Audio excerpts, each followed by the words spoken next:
This is Special Chronicles, giving respect and a voice to people with special needs.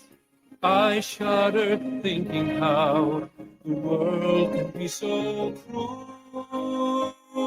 I lend my voice to those who can't. It's time we try, it's time we care, it's time to stand. It starts with a voice. Welcome to the Special Chronicles Podcast. My name is Daniel Smrokowski. I'm the founder and host of Special Chronicles and a Special Olympics Southern Strival Global Messenger alum and one of the Team Coca-Cola athletes. Our website, specialchronicles.com. We can stream archives of over 750 episodes absolutely for free. And follow Special Chronicles on social media, Apple Podcasts, Spotify, or wherever you get your podcasts. This episode is brought to you in support from the Coca-Cola Company. The Coca-Cola Company is championing innovation and representation to enable an inclusive culture. This week on the Special Chronicles Podcast, Team Coca-Cola Celebrate Everyday Greatness series. We're on the road to the Paris 2024 Olympics and Paralympics with Sean, an athlete from Canada, and we'll hear about what sport he's competed in and much more of his story and his involvement with Team Coca-Cola coming up on this episode. So please put your virtual hands together as we welcome Sean on the Special Chronicles Podcast. Welcome, Sean. Hey, how's it going, Daniel? It's good to have you on the program. And for those of our listeners that just listened to the audio podcast, if you go check out the video on YouTube, you will see that we're both wearing red, and maybe that's related to Team Coca-Cola. Of course. we both wanted to be on brand there. So we got connected because we're both on Team Coca-Cola. So why don't, for our listeners that are just meeting you for the first time, share with us how you got involved with Team Coca-Cola and what sport that you competed in. Thanks, Daniel. So yeah, my name is Sean McColl. I'm a sport climber from Canada. I started sport climbing at the age of 10. I'm 36 now, and the journey through starting climbing and getting through the local scene and regional and national and then World Cup and youth World Championships and then the adult scene, it's been a huge journey. And even throughout that journey, I eventually then joined the Athlete Commission it's the International Federation of Sport Climbing, obviously the governing body. And as part of my athlete duties, I actually did a bunch of presentations to the IOC board, advocating and trying to get sport climbing into the Olympics. And we were close for Rio 2016. We got kind of the bad news in, I believe it was 2013 or 2014, that we weren't ended up in the 2016 Olympics. So, undeterred, we're like, hey, what's the next one? Tokyo 2020. So, back into those presentations, and it was scary doing those presentations to the board because they would always ask me, the athlete, like a specific question. And I was very put on the spot. They would ask me a random question. And a lot of the time it was about how athletes liked the sport and how they liked being on the world stage. We obviously got our dream come true for Tokyo 2020. I was actually kind of afraid, or maybe not even afraid. It was just kind of funny that I might help get climbing into the Olympics and then be too old to actually make the Olympics. Turns out that longevity in the climbing scene actually really helps for sure lead, and maybe not so much for the other discipline, bouldering. But I did manage to qualify for Tokyo. We did Tokyo with the the COVID delay and all of that, and just the whole experience was amazing. And I won't ramble too much on that, but it was basically my life goal to qualify and compete at the Olympic Games. So I did that, and a little pat on my back for that one. And then now 4 years later, we're headed to Paris. Climbing actually has 2 sets of medals now, so I continue to do bouldering and lead. I actually have my last qualification pathway in 2 weeks. It's the Olympic qualifying series in Budapest. So yeah, just finally gearing up for that. It's the second of 2 events, And I either get there and I can make finals and qualify for the Paris Games. And if I don't make finals, I actually don't qualify. So everything's on the line, but that's like life of the competitor. And I am super excited to be there. Awesome. We'll hear a little bit more towards the end of the episode with an athlete Q&A, and hear a little bit more about your story. But now, kind of switching gears to the Team Coca-Cola, you along with myself, and I'm blanking on the number of athletes that are on this team, and I believe it's around 20. It's either 13 or 23 athletes. But I know Coca-Cola had posted a picture with all of us that highlights the team. But for our listeners who are new to and just finding out about this team of this collective of athletes, can you share with us what is Team Coca-Cola?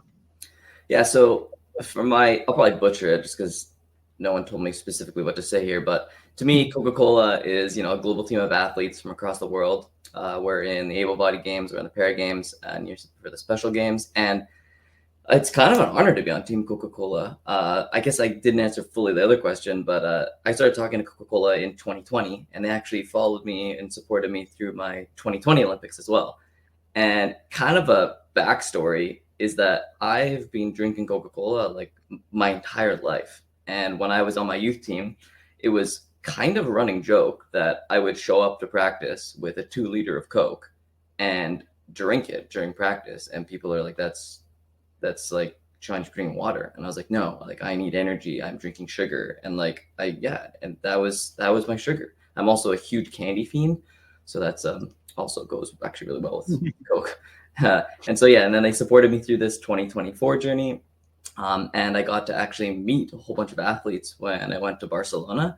And that to me is kind of the best part about being on these teams is the ability to connect with other athletes and, have dinners with them, kind of chat with them about, obviously their sports and their journeys, and just getting a little backstory because then I get to watch them at the games. And I feel like I just have that little bit of intimate knowledge, like, oh yeah, I saw them 3 months before the qualification and they were, just like streamlining, like all the way, like gonna do great, or maybe a little bit of doubt, or just all those little things that just really get into the mind of the competitors. Awesome. And looking, I put out a few notes of the talking points that all of us Team Coca-Cola athletes will send, and they said that Team Coca-Cola, as you said, it's a global collective of world-class athletes representing the Coca-Cola company in a variety of sports for the Olympics, Paralympics, and Special Olympics, and with the diverse identities and talents. And I kind of jumping off of what you said, how I got connected with Coca-Cola is I've at the last Special Olympics World Games in Berlin last year, I gave a speech at a luncheon that Coca-Cola had sponsored, and they were really impressed with that speech, and then speaking on a panel at the Coca-Cola company. And so it's neat how they were able to, whether yourself as an Olympic athlete, myself with Special Olympics, or the Paralympic athlete, that they're able to connect with a lot of us world-class top athletes in all three of the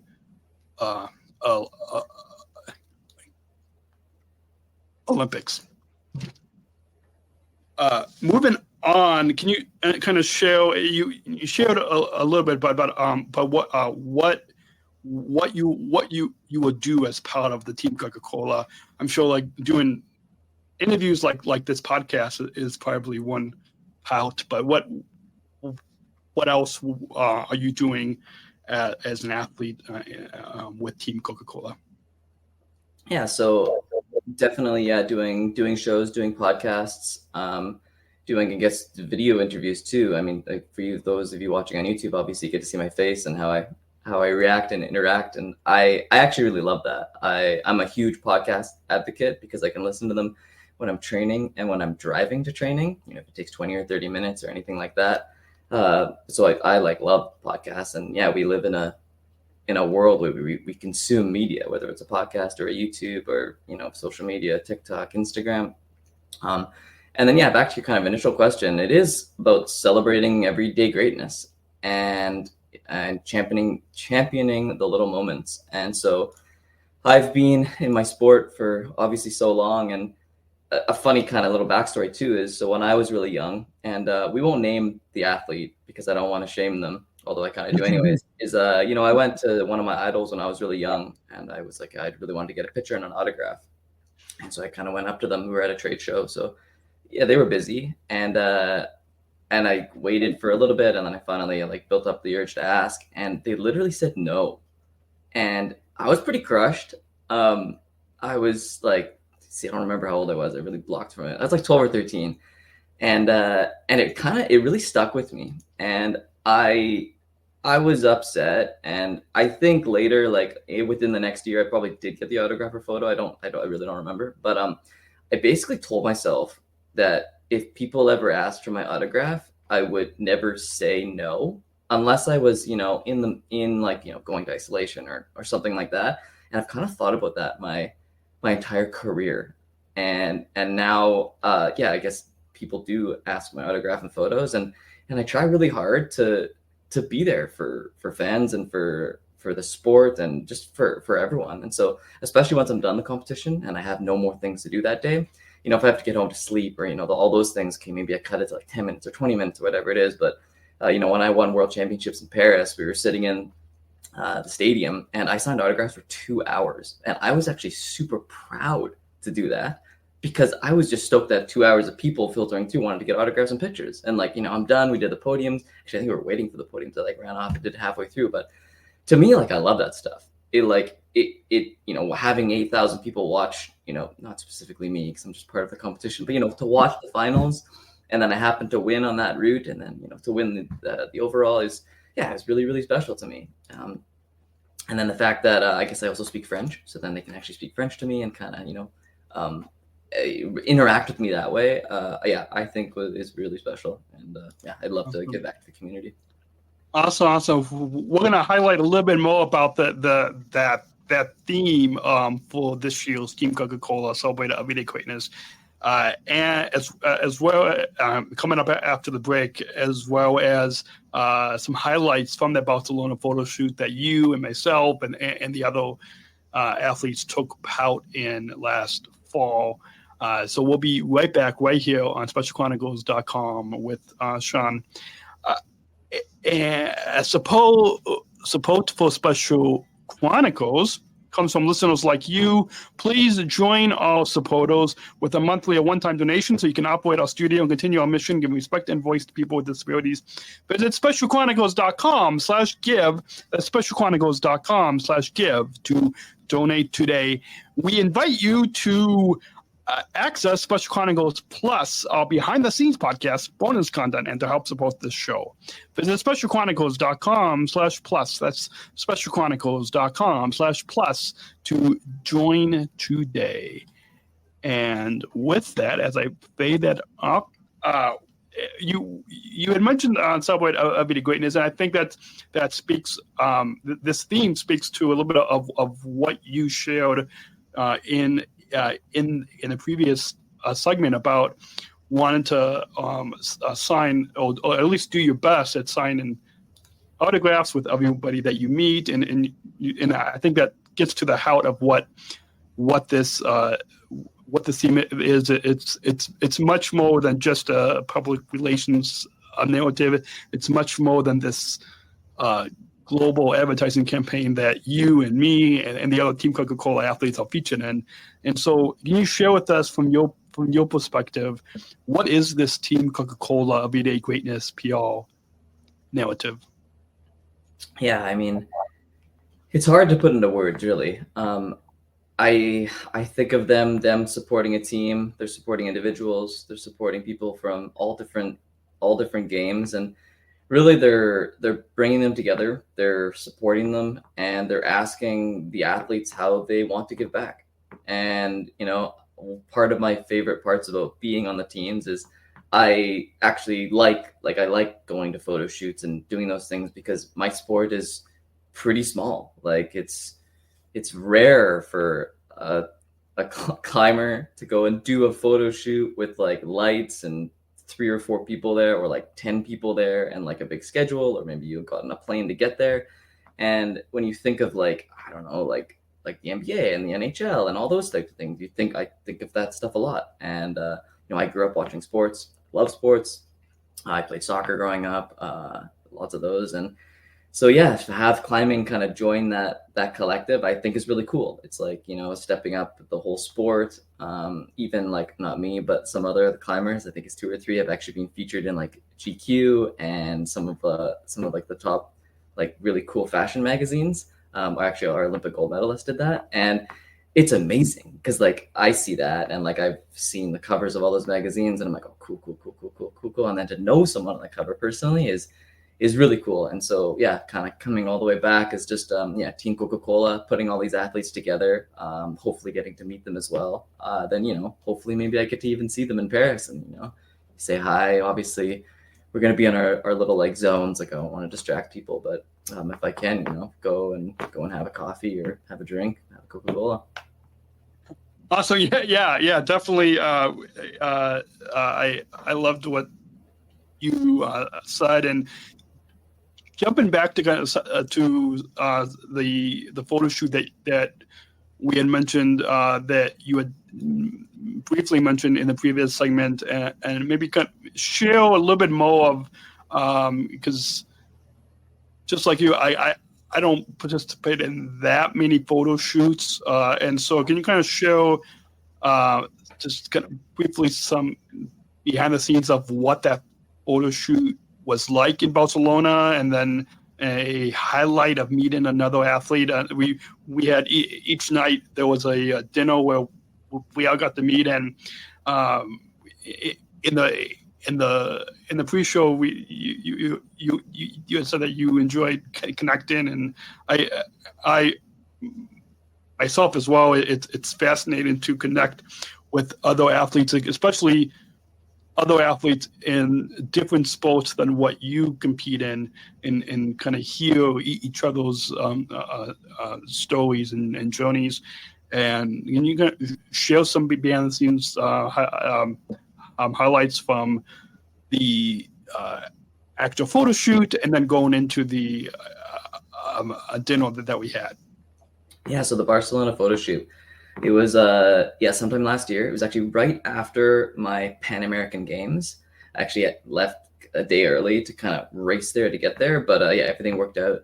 And it was cool because they were like, okay, well, you're going to be in Barcelona for this shoot. They're like, is there anything you want to do in the city? And I was like, I would love to see a football match, because Barcelona's like maybe not one of my favorite teams, but Messi played there, and Messi's the same age as me, funny enough. So like, like I could be him in a different life, but no, not exactly that. But like I love watching him play. I think he's super humble. And he actually wasn't even playing. He's been gone for a few years, but it doesn't matter. I really respect the team, and I really have always wanted to watch them play. So yeah, they got tickets for me. And so I actually landed, and I think on the same day, we saw the opposing team. They were actually staying in a hotel. So we were just like chilling in the lobby, and they just kind of like filed out, either going to like, it was like 4 or 5 hours before the game. So they're, I think, headed to the game. But yeah, it was just cool little moments like that. Then we got to see the game. Barcelona won. Everyone was really happy. And then the next day, we did the photo shoot. We did it at a climbing gym. We did some climbing shots. Then they had a few screens to do. They're like, oh, this is going to be the team photo. And like, yeah, I kind of love stuff like that. It is kind of sometimes intimidating. There's 15 people watching you and making sure you got to do the right thing. And I don't even know what the right thing is. So I'm like asking questions and no, but it's a really good time. I actually really love that. And then on the second night, we had a dinner at the hotel. And again, I kind of mentioned this really early on, but I love those dinners because you get to meet, like, obviously people on the team, other athletes, I guess other managers, and you just meet kind of everyone that's behind the scenes, because when you do the photo shoot, you're there to work. Like, you want to get the photos. You can't just climb around and do nothing. Like, we're there to get some photos. We're there to get content, which as long as we get that, it's all good. But then at the dinners, you get to talk to people, and you get to talk to the athletes, get to see what sport they're in. I learned so much about actually so many different sports, and that's kind of my favorite thing to do. Turns out that I'm really terrible with names too. I try so hard to be good with names, and they're like, I read things how to remember. It's like, associate it with a picture or repeat it out loud right away. And I've tried a lot of things, and I say I'm in the sub 50% just for not being able to remember really well, but I try really hard. But the people, the two gentlemen across from me were from France. And so, like I said before, I actually speak French. So it was actually really nice because one of them could speak English, but wasn't super comfortable speaking English. And me being natural born English speaker, we're like born into this, being super lucky that the world has to speak English in order to function. And I don't say that as a negative. I just say that we're very kind of like lucky. But then, so I do speak French. And so I actually had half the dinner in French, which I absolutely love because I've been in other places where they don't speak English, and I struggle, but I do my best. But it was really cool learning about their sports, even learning about the difficulties for them traveling, whether it's their gear, because the gear is big or breakable, or they have to get it there a week early, with obviously the boats and stuff like that.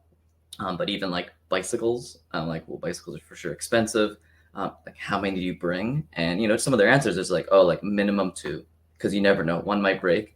And then if it's local, we might take 3 just in case. And then all their different components, and just what's the mental strain of you get there and your bike's broken. And it's just they kind of laugh, and they're like, that's the worst thing. And they kind of say, is there anything like that in climbing? And I'm like, again, I'm so lucky. I bring my climbing stuff, fits in a bag about this big. I can bring it on the flight and carry on. And I'm like, that stuff's staying with me. I could lose my whole luggage, and I'm actually fine to compete in climbing.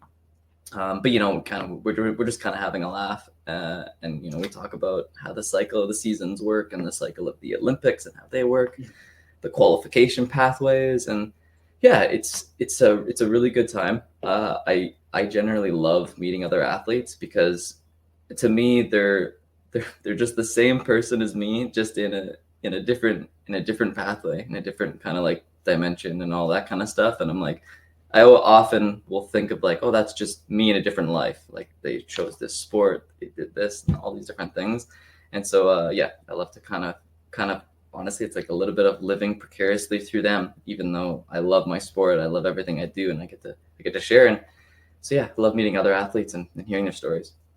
Awesome. Before we take our next break and then get to an athlete Q&A, which to kind of wrap up this segment, how inspiring it is, because I know it was empowering and inspiring for me to be named to the Team Coca-Cola roster. So how inspiring is it for you when you hope to be named to the Team Coca-Cola roster alongside so many talented and diverse athletes from around the world, whether it's myself from Special Olympics, the Para Olympic athletes, or the other Olympic athletes? How inspiring can you speak to that? And you kind of said it right in the question, but it is inspiring. And it's kind of funny too, because I'll just throw it out there because I know a lot of people can relate, but I often get mild or medium or sometimes heavy imposter syndrome. I get into sometimes walk into a room and I'm just oh, right, gold medalist, triple medalist. And here I am with no medals. And I'm like, I made it to the Olympics. Am I a bit special? And then you kind of just have to knock it out of your mind. You kind of just have to say, look, everyone's on a different path. I've met gold medalists that have imposter syndrome. And I'm just I get it, because I can. Anyways, you do get imposter syndrome, and then you start talking to those people that you feel like you're having imposter syndrome against, and then they say they're having imposter syndrome because they aren't good in crowds, or they struggle to deliver a speech. And I'm like, but haven't you delivered 100? And sometimes it doesn't matter how many you've done. We just get nervous, and sometimes I guess there's not the delusion, but they're like, oh, athletes always have interviews. They should be really good at them. But like, no, we're good at our sports. We're not good at interviews. Like, we can tell you specifically, like into huge technical detail, what our sports are about, and like these little minute details that you'll never see on TV. And that was the difference between first and second, or, you know, a thousandth of a second, or the aerodynamics, or just so many different things. But again, I can kind of nerd out all day. But yeah, I'm always just honored to be in a group of people, and to everyone that I've met, to their credit, they're often excited to talk about climbing because it's a new sport. They've generally tried it a couple of times. It is a growing sport. And so I love explaining my sport to them, especially if they're genuinely interested. And even if they're just like, oh yeah, no, it's a great workout, or my friends always do it now, and it's kind of growing. And so I'm very, very inspired. And I love that they ask questions about my sport too, because makes me feel a little bit better. Awesome. Well, we're going to go ahead and take another short break. When we get back, we'll get into a quick athlete Q&A, and including a question that came in through text as well.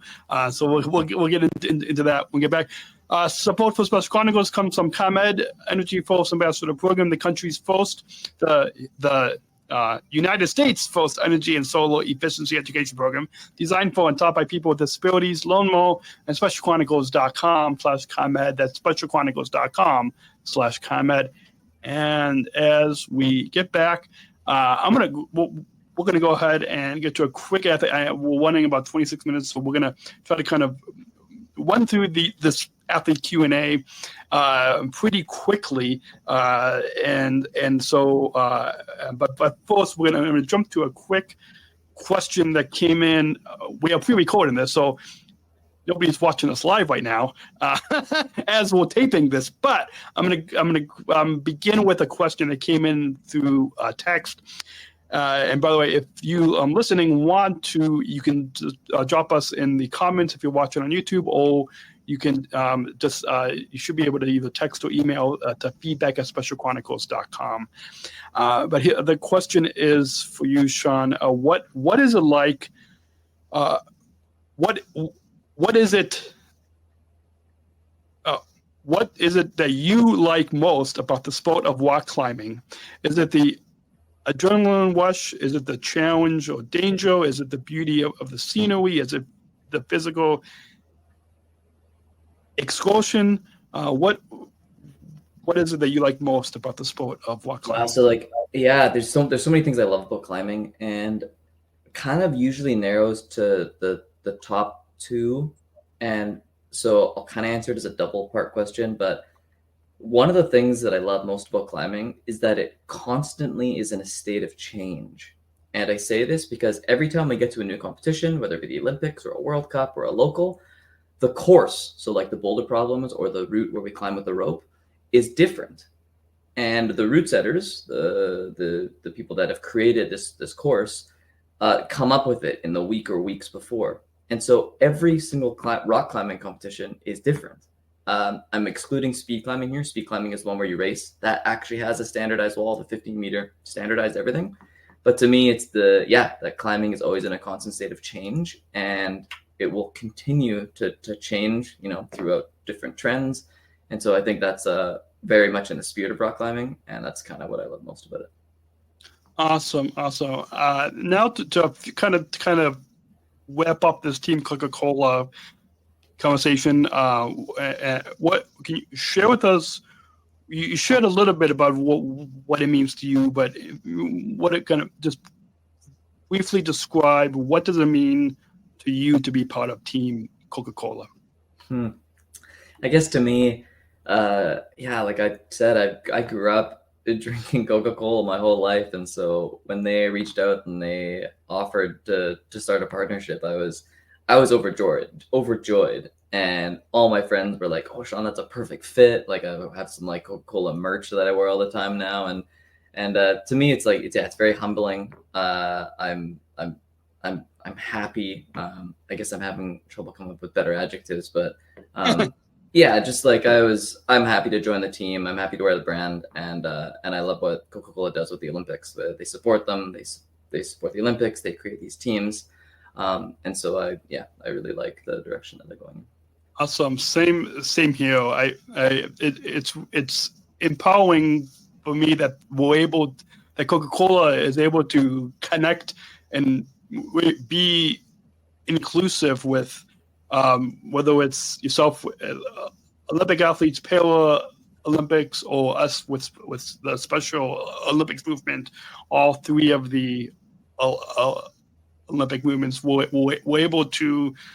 Coca-Cola is able to really show that we're real people, that they're able to kind of bring that real magicness of all three Olympic movements together. And that you talked a little bit about celebrate everyday greatness, and that's the theme of this team for the Paris 2024 Olympics. What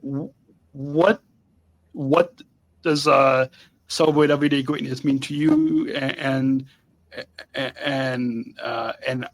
how can fans follow along? There was we all posted that GIF video when the global announcement came, and there was a hashtag that we all when they told us the copy to post. Can you share with our listeners again what does celebrate everyday greatness mean to you, and then how our listeners can follow along this Team Coca-Cola? Yeah, to me, celebrate everyday greatness is, it's written right in it. But to me specifically, it's that, there's how many millions, billions of athletes in the world, and not every one of them are going to make it to the Olympics. Not a lot of them aren't going to make it close to the Olympics. And that part of it doesn't matter. It's the fact that so many kids and so many everyone just has fun in their sport. And some people might agree, they'd be like, well, I'm highly competitive, I'm extremely competitive, and that's just me. But some people are less competitive or as competitive as me. And I think as long as they're having fun, they're having a good time doing their sports, they may not choose that as a career in their life. They might go to something else, the other hundreds of jobs in the world. But if they had fun doing their sport, then I think that is great, and I think that should be celebrated. Awesome. Well, we're going to get into some social media plugs and how listeners can follow you and Team Coca-Cola, as well as some final thoughts as we wrap up after this one final sponsor break right here on the Special Chronicles Podcast and SpecialChronicles.com. We'll continue with Sean competing in sport climbing from Team Canada for the Paris 2024 Olympics. We'll be right back right here on SpecialChronicles.com. Support for Special Chronicles comes from United Airlines Bridge Disability Business Resource Group, connecting people of all abilities. Learn more on United's commitment to disability inclusion for employment and travel at SpecialChronicles.com/United. That's SpecialChronicles.com/United. And with that, where can our listeners follow both you, Sean, on social media if they want to follow your journey, and then throughout the Paris Olympic Games, as well as how can our listeners follow Team Coca-Cola? Yeah, so I'm on Instagram, Facebook, and Twitter. It's my last name, then my first name, so McColl, Sean. Pretty simple. And then for watching through Team Coca-Cola and through the Paris Games, we will all shoot them through on my social channels. I don't think it would be too hard to watch. It's always through the OBS and on the Olympic site. But yeah, definitely if you want to follow.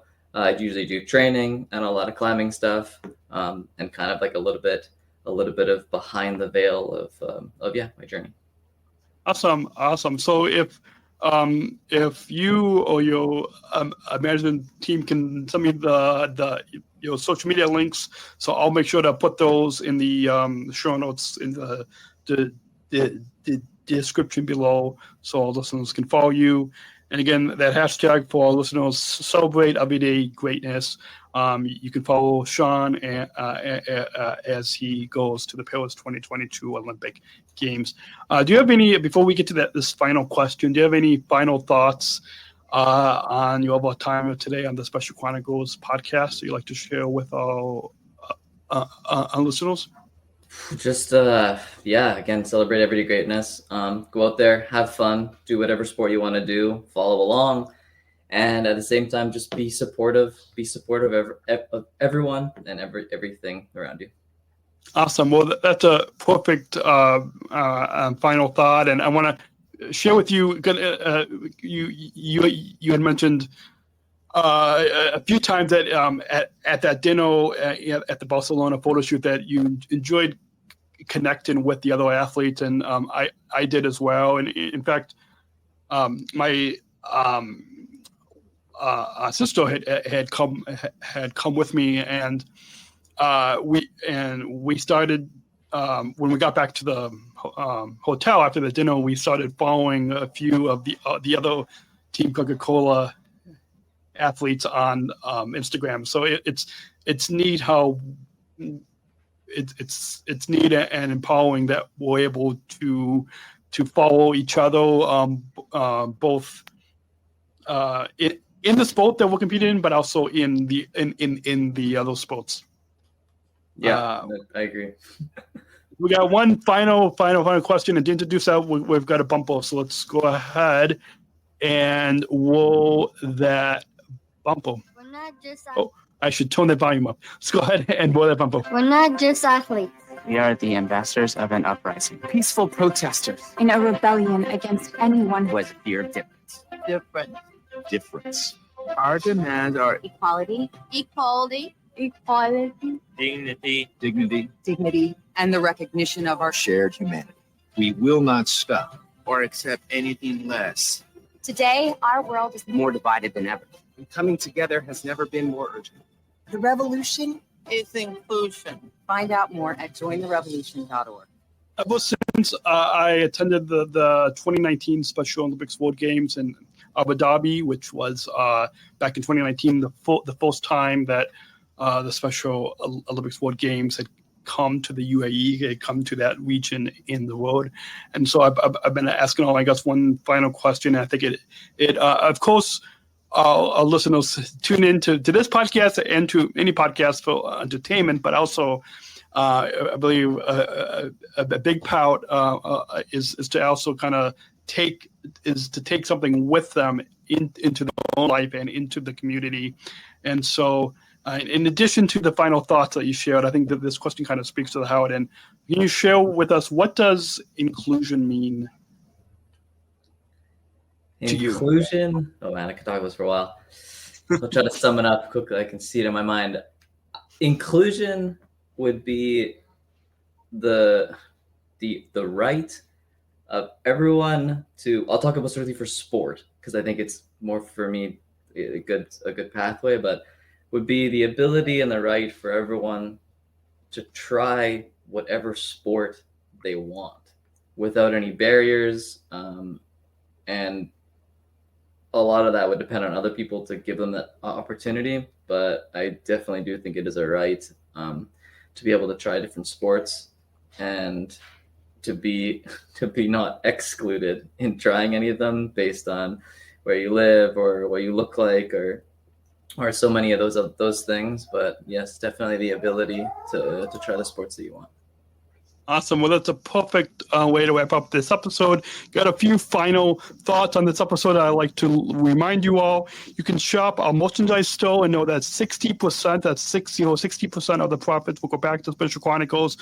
Our Special Chronicles merch store is managed by Outshine Labels. We have t-shirts, hoodies, coffee mugs, and candles, our Disabled Voices Matter line of merch. You can visit specialchronicles.com/shop. That's specialchronicles.com/shop today. And you can keep following the Special Chronicles podcast. Go ahead. Sean and I will wait for you as you go tap that follow button right now. So you on Apple Podcasts, Spotify, or wherever you get your podcasts, as new episodes drop weekly every Monday. Right here on specialchronicles.com. Don't miss all original content that will help you make impactful, inclusive connections in your life through our podcast. And you can visit our website, specialchronicles.com. We can stream archives of over 750 episodes absolutely for free. Subscribe to our newsletter, find our social media links, contact us and all of that on specialchronicles.com. Thank you again, Sean. It's been a joy to have you on the podcast, and look forward to staying in touch. Thanks, Daniel. Yeah, thanks, everyone. And until then, have a great week. Bye. Thank you for listening to this episode of the Special Chronicles Podcast.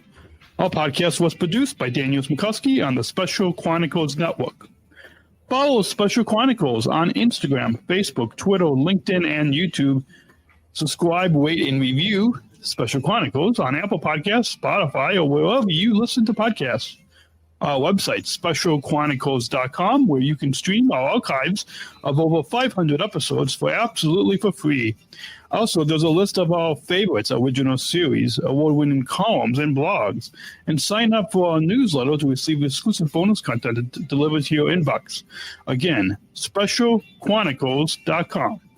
Special Chronicles is hosted by Podbean Podcast Hosting. Our live streams are powered by StreamYard. Thanks, as always, to our business manager, Adam Smrokowski, who always encourages us to never give up. I'm Daniel Smrokowski, back next week with more stories. Special Chronicles, giving respect and a voice to people with special needs.